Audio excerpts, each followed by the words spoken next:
Хей, привет! Это видео-челлендж, где я должна нарисовать персонажа в 10 разных стилях. Рисовать я буду человечка из игры Among Us и постараюсь изобразить его в разных популярных стилистиках. Вновь беру себя на художественный понт. Йоу! В первую очередь я рисую человечка в оригинальном стиле игры. Я закрашиваю его красным цветом и рисую яичницу на голове. Рисовка очень простая, и я справляюсь с этой задачей за пару минут.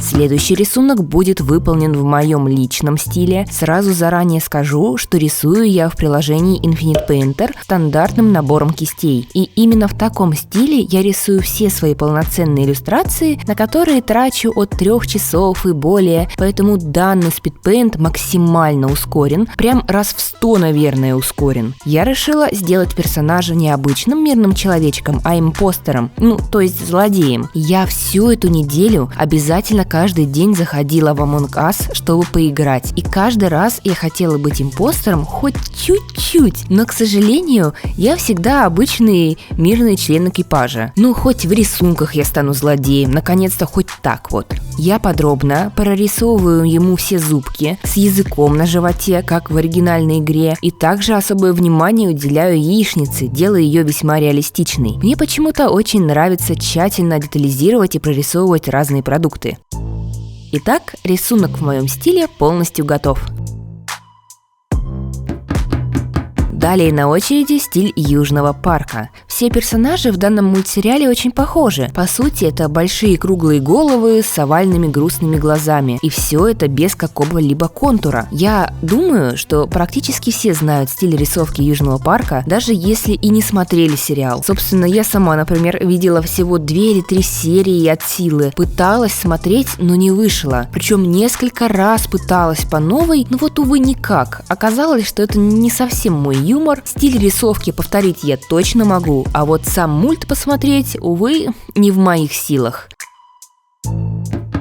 Следующий стиль – это стиль «Время приключений». За референс я взяла главных героев, Финна и Джейка, даже взяла их фирменную позу, где они оба бьют кулачками, как друганы. Таким образом, захотела обыграть дополнительный платный скин из игры, когда можно к основному красному персонажу, космонавту, докупить мини-человечка такого же цвета. И на моем рисунке как раз сейчас получается основной персонаж, за которого играют, и его маленький человечек-помощник, который вечно бегает рядышком. Надеюсь, что те, кто в теме, смогли понять мою задумку. Я считаю, что получается очень отличный коллап этих вселенных. А что касается стиля рисования, то он тоже весьма простой. Линии все плавные и округлые, ноги и руки как бесформенные колбаски, а покрас однотонный, что даже тень не всегда присутствует, а глаза как 2 маленькие точки. Получается вот такая, дружная банда.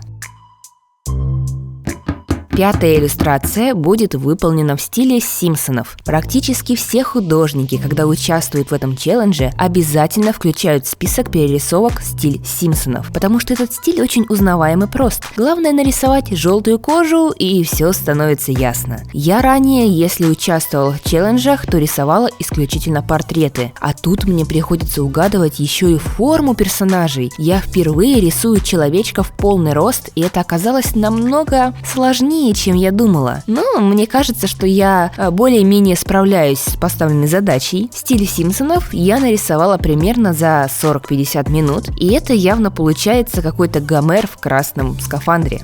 Ладно. Следующий рисунок я постараюсь нарисовать в стиле вселенной Стивена. Я обязана сделать из него самоцвет, прям надо обязательно. И раз персонаж облачен в красный костюм, то и кожу я покрашу ему в красный оттенок, и на животе будет находиться камень, как у Стивена. С размещением покраса теней на костюме тоже играю по-разному, делаю закос на облачение, как у персонажа Гранат из этого мультсериала. Вообще, в своей голове я представила, как клево было бы нарисовать 10 разных самоцветов в разных таких скафандрах. Может, кто-то даже нарисовал уже такой фан-арт-коллаб, но я пока в сети не видела ничего подобного. Внимание, мой импостер-самоцвет готов. Итак, аниме-стилистика.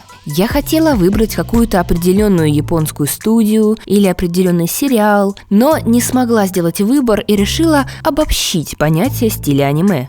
То есть изобразить то, что в первую очередь представляет человек при слове аниме. Большие глаза, девочки-тяночки и что-то мимимилое. Поэтому у меня выходит оригинальный персонаж. По рисовке я взяла глаза из аниме Кейон. Маленького милого красного помощника я нарисовала в духе Чара-хранителей. А сам облик персонажа что-то среднее между чибиком и простой девочкой. И вместо голубого стекла шлема, как у других персонажей, я рисую ей длинные пышные волосы этого голубого оттенка. В итоге у меня выходит милашка-импостер.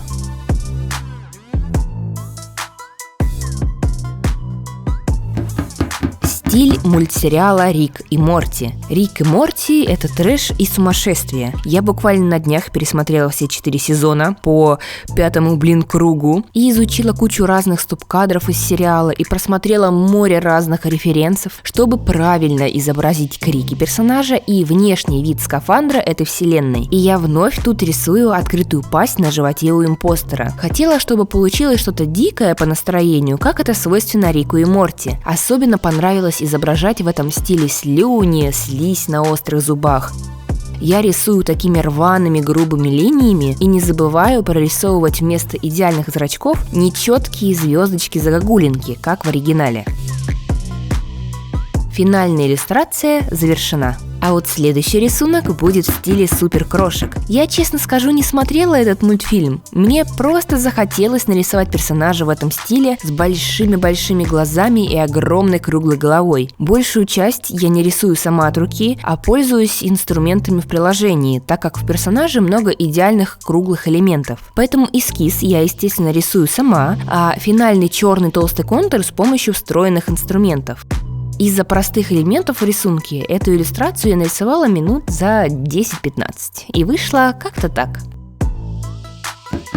Последняя работа челленджа будет в стиле Gravity Falls. Самое вкусное я оставила напоследок. За референс я беру, как обычно, главных героев, в данном случае это Диппер и Мейбл, рисую большой такой округлый подбородок и близко посаженные глаза. И для настроения еще на скафандр прицепила желтый значок Билла. В самом конце спидпейнта я на некоторые рисунки обязательно накладываю фильтр зерно, чтобы персонаж по ощущениям был словно вот он вырезан из мультфильма. И именно так я сейчас поступаю с рисунком Gravity Falls. Ну что ж, иллюстрация полностью готова. Собственно, вот так и завершается этот челлендж. Я закончила рисовать и надеюсь, что было интересно посмотреть, как бы выглядела игра Among Us в 10 разных стилях. Вы можете смело написать, какой стиль вам понравился больше всего. И на этом все. С вами была Кристина. Спасибо большое за просмотр.